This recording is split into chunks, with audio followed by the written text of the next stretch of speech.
So, ganito pala itsura ng dunsol pag kumain. Yan, kumakain siya. So, sea slug. So, buti na lang may nag-ID nito. So, nagkaroon ako ng idea na sea slug pala to. Yan. So, lakas siya kumain ng red algae. So, dapat itong aquarium ko lilinisin ko to kasi sobrang dumi na. Ayan, no? Sobrang dumi ng glass niya. Dahil dito, hindi ko na lilinisin kasi pag lininis ko to, mawawalan siya ng pagkain. So, lang din to. Hitchhiker sa aquarium ko. Nagdala ako ng bato sa dagat. So, pagdating dito, may kasama palang dunsol, sea slug.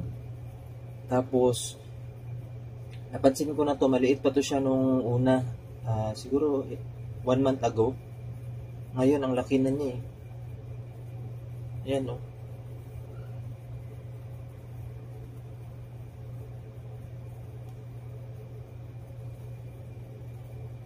Lakas niya kumain eh.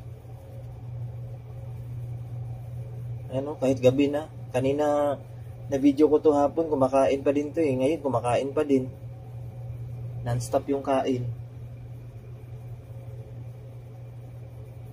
Ayan.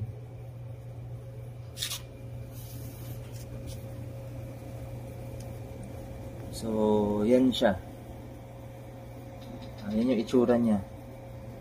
So, nakita ko sa isang video, reel sa Facebook, hinahawakan niya to. So, hindi siguro siya makate or yung may lason kasi nahahawakan eh.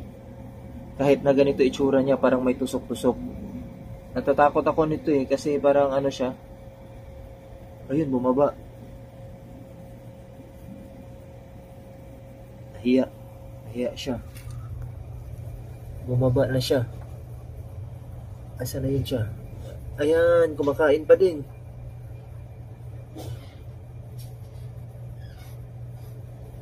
Ayan, siguro dahil sa sa liwanag kaya siya, lumipat ng pwesto.